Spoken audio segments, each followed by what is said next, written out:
అందరికీ నమస్కారం. నేను మీ దేవి. శాడిస్ట్ మొగుడు 33వ భాగం. రచయిత వనజ గారు. డాక్టర్ బయటికొచ్చి కౌసల్యని చూసి తన క్యాబిన్‌కి వెళ్ళిపోయాడు. భయంగా కౌసల్య అలాగే కశ్యప్‌ని పట్టుకొని ఉంటే, ఆంటీ మీరు భయపడకండి. నేనెళ్ళి మాట్లాడేసొస్తాను అని కౌసల్యని వదిలి డాక్టర్ రూమ్‌కి వెళ్ళాడు Kashyap. Hello doctor. Hi Kashyap. Uncle situation ఏంటి doctor? Over thinking, stress feel అవుతున్నారు. లాస్ట్ టైం మైల్డ్ స్ట్రోక్ కాబట్టి దిస్ టైం ఇంకొంచెం పెయిన్ ఎక్కువైంది. నెక్స్ట్ టైం అంటూ ఇంకేం చెప్పలేక తన కళ్ళజోడిని పక్కన పెట్టాడు డాక్టర్.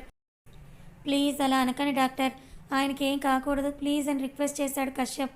డాక్టర్ చేయి పట్టుకొని దానికి ఒకటే సొల్యూషన్.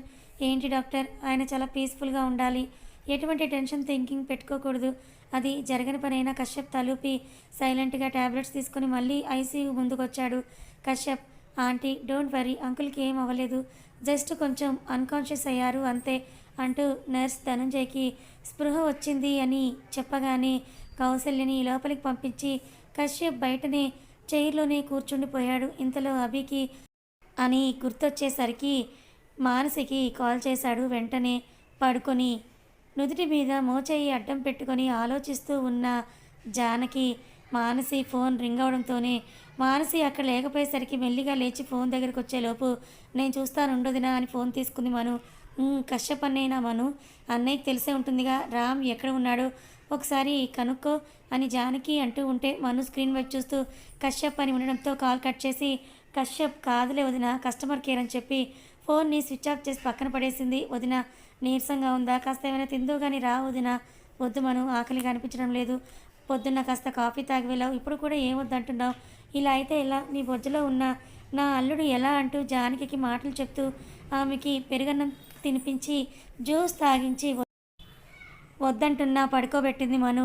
కళ్ళు మూసుకుందన్న మాటే కానీ జానకి ఆలోచనలంతా కూడా అభి చుట్టూనే తిరుగుతూ తాళి లేని గుండెల మీద బరువు ఇంకా పెంచుకుంది.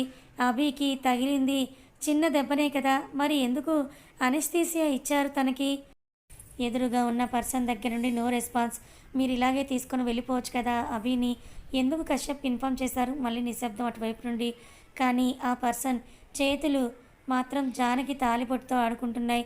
ఇంతకీ అభి డైవర్స్ ఇంత ఫాస్ట్గా ఎలా ఇచ్చాడని అటువైపు నుండి వచ్చిన ఒక ప్రశ్నకి అజిత్ చెప్పడం మొదలుపెట్టాడు. అంకుల్ మీకు ఇప్పుడు ఎలా ఉంది? నాకేమవుతుందిరా అంటూ ఆక్సిజన్ మాస్క్ తీసి మాట్లాడుతున్నాడు ధనంజయ్. ప్లీజ్ అంకుల్ మీరు ఏ టెన్షన్ పెట్టుకోకండి అంటూ ధనంజయ్ చేయి పట్టుకొని బాధగా అన్నాడు కశ్యప్. అయితే నేను అడిగింది చేస్తావారా అని అడిగాడు ధనంజయ్.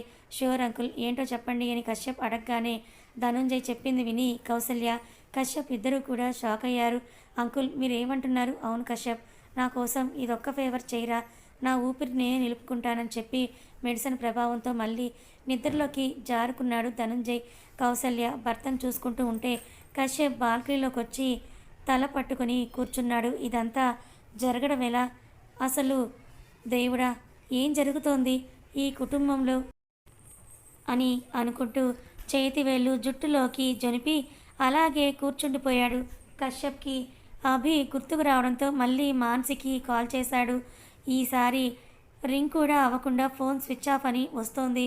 డ్యామ్ షిట్ అనుకుంటూ ఫోన్ని పక్క సీట్లో వేసి అలాగే ఆలోచిస్తూ కూర్చొని మళ్ళీ తనకి అభి గురించి ఇన్ఫర్మేషన్ పర్సన్కి కాల్ చేశాడు. అవతల వారు లిఫ్ట్ చేశారు కానీ కశ్యప్ హలో అభి ఎలా ఉన్నాడని అడిగేసరికి అటువైపు కాల్ కట్ అయిపోయింది. ఇంకా అసహనంగా ఫీల్ అవుతూ డాక్టర్ చెక్ చేసి బయటకు వచ్చి ధనంజయ్ని టుమారో డిశ్చార్జ్ చేస్తామని చెప్పేసరికి నార్మల్ అవుతూ ఓకే అన్నట్టుగా తలూపాడు కశ్యప్. ఇంతలో మన సంత రాని వచ్చింది, అదే గాయి అండ్ సుబ్బు.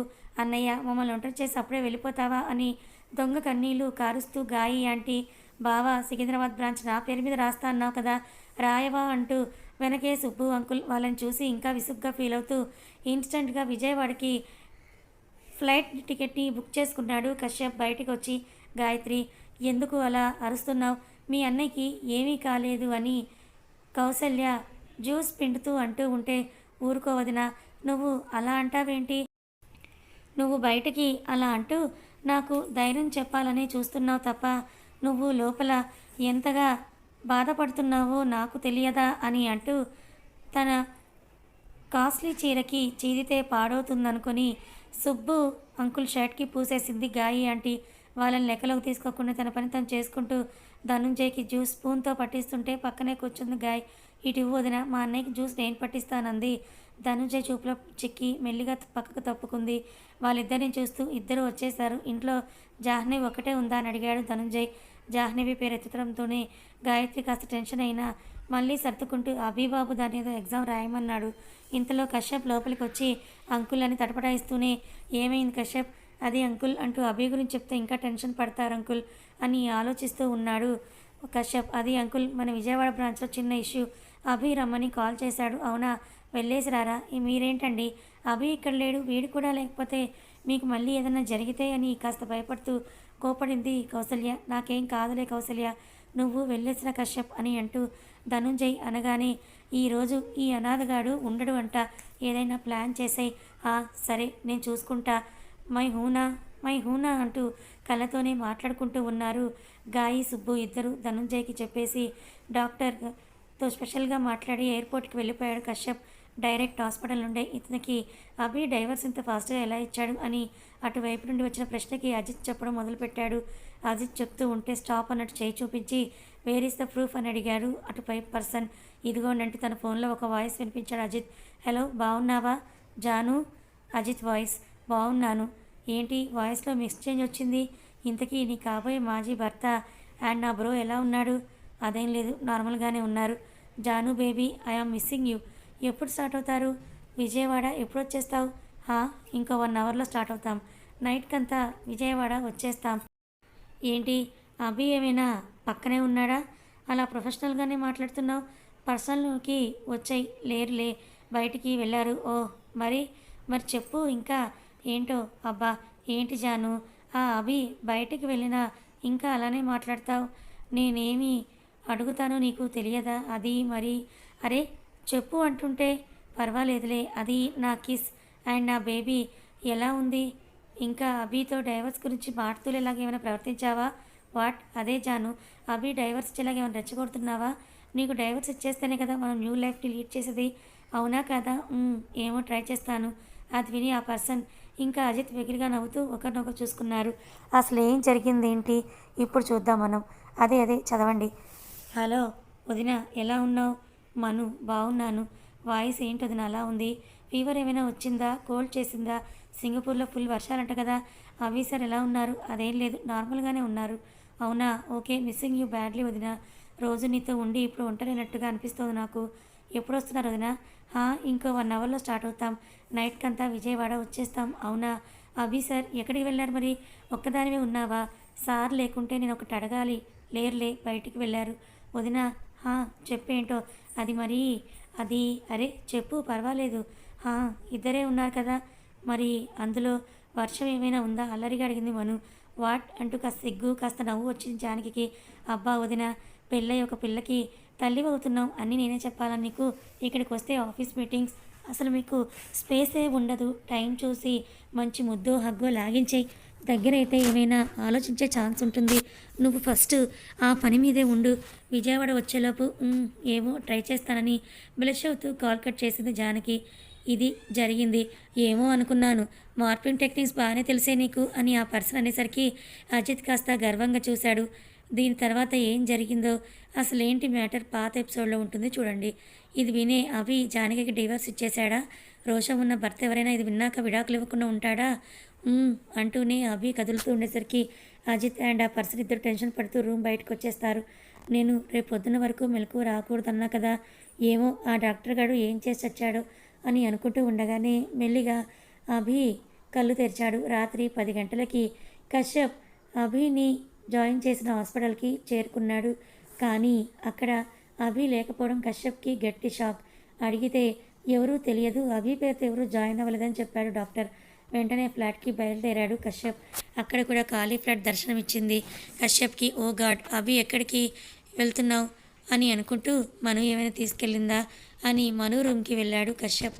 మను, అభిని నువ్వు తీసుకొని వచ్చావా అని లోపలికి వస్తూ అడుగుతున్న కశ్యప్ని చూసి పక్కకు లాగి, నేను ఎవరిని తీసుకురాలేదు, నాకెవరితో ఏ పని లేదు అంది మానసి. ఏంటే?